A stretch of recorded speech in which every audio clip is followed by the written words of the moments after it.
सर्वेभ्यो नमो नमः। बेटा, पिछली कक्षा में हमने कंटके नैव कंटकम पाठ का अर्थ पढ़ा था। आज हम उसी पाठ की अभ्यास करने जा रहे हैं। तो सबसे पहले देखते हैं प्रश्न संख्या 1, जिसमें कहा गया है कि एक पदेन उत्तरम लिखत, एक पद में उत्तर लिखो। क व्याधस्य नाम किम आसीत, शिकारी का नाम क्या था? उत्तर होगा चंचलः। ख चंचलः व्याघ्रम कुत्र दृष्टवान, चंचल ने बाघ को कहाँ देखा? उत्तर होगा जाले। ग कस्मै किमपि अकार्यम न भवति, किसके लिए कोई भी कार्य अकार्य नहीं होता? उत्तर होगा क्षुधार्ताये। घ बदरी गुल्मा नाम पृष्ठे का नीलिना आसीत, बेर की झाड़ियों के पीछे कौन छिपा हुआ था? उत्तर होगा लोमश का, लोमड़ी। ण सर्वः किम समीहते, सभी लोग क्या चाहते हैं?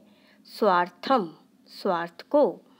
च निसहायो व्याघ्र किम याचत, बेसहारा होकर निसहाय होकर बाघ ने क्या मांगा? किसकी याचना की? प्राण भिक्षाम, प्राणों की भिक्षा मांगी। प्रश्न संख्या 2 देखिए, पूर्ण वाक्येन उत्तरत, पूरे वाक्य में उत्तर दो। क चंचलेन वने किम कृतम, चंचल ने वन में क्या किया? उत्तर होगा चंचलेन वने जालम विस्तारितम, चंचल ने वन में जाल को बिछाया या फैलाया। ख व्याघ्रस्य पिपासा कथम शांता अभवत, बाघ की प्यास कैसे शांत हुई? उत्तर होगा व्याघ्रस्य पिपासा नद्याः जलम पीत्वा शांता अभवत, बाघ की प्यास नदी के जल को पीकर शांत हुई। ग जलम पीत्वा व्याघ्र किम अवदत, जल को पीकर बाघ ने क्या बोला? उत्तर होगा जलम पीत्वा व्याघ्र अवदत सांप्रतम बुभुक्षितो अस्मि, इदानीम अहम त्वाम खादिष्यामि, जल को पी करके बाघ ने बोला अब मैं भूखा हूँ, अब मैं क्या करूँगा? तुम्हें खाऊंगा। घ चंचलः मात्र स्वसः इति काम संबोधितवान, चंचल मौसी यह किसको बोलता है, किसको संबोधित करता है मौसी कहकर? उत्तर होगा चंचलः मात्र स्वसः इति लोमसिकाम संबोधितवान, चंचल मौसी यह लोमड़ी को बोलता है। ण जाले पुनः बद्ध व्याघ्रम दृष्ट्वा व्याधः किम अकरोत्, जाल में फिर से बंधे हुए बाघ को देखकर शिकारी ने क्या किया? उत्तर होगा जाले पुनः बद्ध व्याघ्रम दृष्ट्वा व्याधः प्रसन्नः भूत्वा गृहम् आगतवान, जाल में फिर से बंधे हुए बाघ को देखकर शिकारी प्रसन्न होकर घर को चला गया। अब आते हैं प्रश्न संख्या 3 पर। अधोलिखितानि वाक्यानि कः का कम काम प्रति कथयति, जो वाक्य लिखे हुए नीचे वो कौन कहता है और किसको कहता है, ये आपको बताना है। जैसे उदाहरण दिया है, यथा में इदानीम अहम त्वाम खादिष्यामि, अब मैं तुम्हें खाऊंगा। तो व्याघ्र व्याधम, बाघ कहता है और किसको कहता है? शिकारी को कहता है। क देखिए, कल्याणम भवतु ते, तुम्हारा कल्याण हो, तो इसमें आएगा व्याघ्रः व्याधम, बाघ कहता है और किसको कहता है? व्याध को कहता है, शिकारी को कहता है। ख जनाः मयि स्नानं कुर्वन्ति, लोग मुझ में स्नान करते हैं। नदी जलम व्याधम। ग अहम त्वत्कृते धर्मम आचरितवान त्वया मिथ्या भणितम। मैंने तुम्हारे प्रति धर्म का आचरण किया और तुमने झूठ कहा। व्याधः व्याघ्रम। घ यत्र कुत्रापि छेदनम कुर्वन्ति, जहाँ कहीं भी छेद कर देते हैं। वृक्षः व्याधम। ण सम्प्रति पुनः पुनः कूर्दनं कृत्वा दर्शय। लोमशिका व्याघ्रम। प्रश्न संख्या 4 पर आते हैं। रेखांकित पदानि आधृत्य प्रश्न निर्माणम कुरुत। इसमें क्या करना है, जो रेखांकित पद है उसको आधार मान के आपको प्रश्न बनाने हैं। क देखिए, व्याधः व्याघ्रम जालात बहि निर्सारयत्। शिकारी बाघ को जाल से बाहर निकालता है। तो प्रश्न बनेगा कि शिकारी बाघ को किससे बाहर निकालता है। तो किससे की संस्कृत हो जाएगी कस्मात्, और उत्तर होगा व्याधः व्याघ्रम कस्मात् वहि निर्सारयत्। ख चंचलः वृक्षम उपगम्य अपृच्छत्। चंचल पेड़ के पास जाकर पूछता है। उत्तर होगा इसका चंचल किसके पास जाकर पूछता है। तो किसके की संस्कृत हो जाएगी कम। क्या हो जाएगी कम।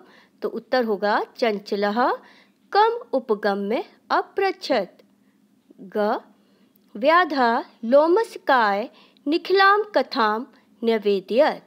शिकारी लोमड़ी को सारी कहानी बताता है। उत्तर होगा शिकारी किसको सारी कहानी बताता है। तो संस्कृत में बनेगा उत्तर व्याधः कस्य निखिलां कथां न्यवेदयत्। घ देखिए, मानवाः वृक्षाणां छायायां विरमन्ति। मनुष्य पेड़ की छाया में विश्राम करते हैं, आराम करते हैं। उत्तर होगा मनुष्य किसकी छाया में आराम करते हैं। तो किसकी की संस्कृत क्या हो जाएगी केशाम। तो उत्तर बनेगा मानवाः केशां छायायां विरमन्ति। ण व्याधः नद्या जलेन व्याघ्रस्य पिपासामशमयत्। शिकारी नदी के जल से बाघ की प्यास को शांत करता है। उत्तर होगा व्याध किसके जल से बाघ की प्यास को शांत करता है। संस्कृत में हो जाएगा व्याधः कस्याः जलेन व्याघ्रस्य पिपासां शमयत्। समझ में आ रहा है ना। अब आते हैं हम प्रश्न संख्या 5 पर। मंजूषातः पदानि चित्वा कथां पूरयत्। ये जो मंजूषा है, जो पेटिका बनी है, उसमें जो शब्द दिए हैं उसमें से छांटकर आपको कहानी को पूरा करना है। तो इसके लिए बेटा जो शब्द हैं उनकी हमको हिंदी आना बहुत ही आवश्यक है, अनिवार्य है। तो सबसे पहले देखिए वृद्ध, वृद्ध माने बूढ़ा। कृतवान, कृतवान माने किया। अकस्मात अचानक। दृष्टवा देखकर। मोचेतुम छोड़ने के लिए। साट्टहासम बहुत जोर से हंसना। क्षुद्रः छोटा। तर्हि तो। स्वकीय अपने। कर्तनम काटना। अब हम आते हैं कहानी पर, और जो कहानी में जो खालिस्तान भरने हैं वो इन्हीं शब्दों के माध्यम से, इन्हीं का आश्रय लेकर भरेंगे। तो देखिए कहानी इस प्रकार है। एकस्मिन् वने एकः वृद्धः व्याघ्रः आसीत्। एक वन में एक बूढ़ा बाघ था। सः एकदा व्याधेन विस्तारिते जाले बद्धः अभवत्। वह एक बार शिकारी के फैलाए हुए जाल में फंस गया। सः बहु प्रयासं कृतवान् किंतु जालात् मुक्तः नाभवत्। उसने बहुत प्रयास किया लेकिन जाल से मुक्त नहीं हुआ। अकस्मात् तत्रः एकः मूषकः समागच्छत्। अचानक वहाँ एक चूहा आ गया। बद्धं व्याघ्रं दृष्ट्वा सः तम् अवदत्। बंधे हुए बाघ को देख करके उसने उसको बोला, अहो, अरे भवान जाले बद्ध, आप जाल में फंस गए हो। अहम त्वां मोचितुम इच्छामि, मैं तुम्हारे को छुड़ाना चाहता हूँ, छुड़ाने की इच्छा रखता हूँ। तच्छ्रुत्वा व्याघ्र साट्टहासम् अवदत्। उसे सुनकर बाघ जो क्या करता है, बहुत जोर से हंसता है और अवदत् बोलता है, अरे तुम क्षुद्र जीव मम सहायम करिष्यसि, तुम छोटे जीव मेरी सहायता करोगे। यदि त्वं मां मोचिष्यसि तर्हि अहम त्वां न हनिष्यामि, यदि तुम मुझे छुड़ा दोगे तो मैं तुम्हें नहीं मारूंगा।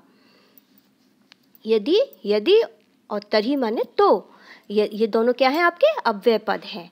मूषकः स्वकीय लघु दन्तः तज्जालस्य कर्तनं कृत्वा तं व्याघ्रं बहिकृतवान्। चूहे ने अपने छोटे दांतों से उस जाल को काटकर उस बाघ को बाहर निकाल दिया। इसके बाद आते हैं प्रश्न संख्या 6 पर। यथा निर्देशम उत्तरत, जैसा निर्देश दिया गया है वैसा उत्तर देना है। का देखिए, सह लोमशकाय सर्वाम कथाम न्यवेदयत अस्मिन् वाक्ये विशेषण पदम किम। वह लोमड़ी को सारी कहानी बता देता है, इस वाक्य में विशेषण क्या है। विशेषण क्या होता है? जो संज्ञा और सर्वनाम की विशेषता बताता है। तो उत्तर हो जाएगा सर्वाम। ख देखिए, अहम त्वत्कृते धर्मम आचरितवान, अत्र अहम इति सर्वनाम पदम कस्मै प्रयुक्तम। मैंने तुम्हारे प्रति धर्म का आचरण किया, यहाँ मैं, यह सर्वनाम पद किसके लिए आया है? तो उत्तर हो जाएगा व्याधाय या चंचलाय। ग सर्वे स्वार्थम समीहते अस्मिन् वाक्ये कर्तृपदम किम। सभी स्वार्थ चाहते हैं, इस वाक्य में कर्ता पद क्या है? उत्तर होगा सर्वः। घ सा सहसा चंचलमुपसृत्य कथयति, वाक्यात् एकम अव्यय पदम चित्वा लिखत। वह अचानक चंचल के पास जाकर कहती है, वाक्य से एक अव्यय पद चुनकर लिखना है। उत्तर होगा सहसा। न का वार्ता माम अपि विज्ञापय, क्या बात है, मुझे भी तो बताओ, मैं भी तो जानूं। अस्मिन् वाक्ये क्रियापदम किम, इस वाक्य में क्रियापद क्या है? क्रियापदस्य पद परिचयमपि लिखत, और जो क्रियापद है उसका आपको पद परिचय भी देना है, लिखना है। तो उत्तर होगा अस्मिन् वाक्ये विज्ञापय इति क्रियापदम। और पद परिचय क्या होगा इसका? इस शब्द के बारे में आप बताएंगे। इसमें क्या क्या दिख रहा है? उपसर्ग है वि, धातु है ज्ञा, लकार है लोट लकार, मध्यम पुरुष है और एक वचन। तो पद परिचय होगा वि उपसर्ग, ज्ञा धातु, लोट लकार, मध्यम पुरुष, एक वचन। प्रश्न संख्या 7 पर आते हैं।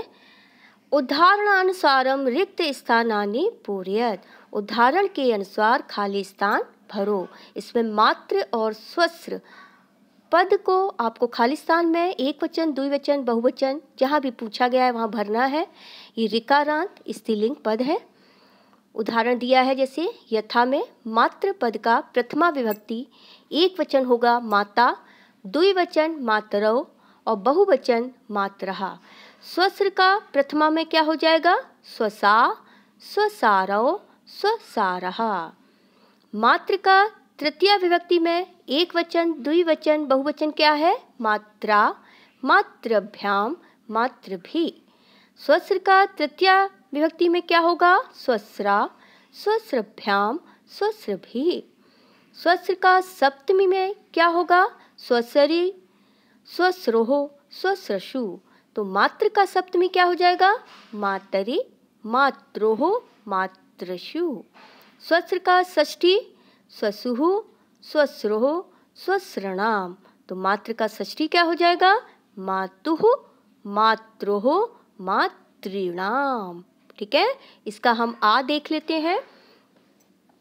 धातुम प्रत्ययम च लिखत। इसमें क्या करना है, धातु और प्रत्यय लिखना है। जो पद है उनका आपको धातु बताना है और प्रत्यय बताना है।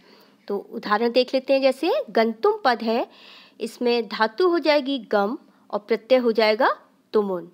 इसी तरीके से आगे करेंगे। दृष्टुम, दृष्टुम का धातु होगा दृष्ट, धातु तुमुन प्रत्यय। करणीय, कृ धातु अनियर प्रत्यय। पातुम, पा धातु तुमुन प्रत्यय। खादितुम, खाद धातु तुमुन प्रत्यय। कृत्वा, कृ धातु त्वा प्रत्यय। इस तरीके से आपने इस पाठ के अभ्यास को करी। जहाँ भी आपको समस्या आएगी आप अगली कक्षा में पूछ सकते हैं। धन्यवाद।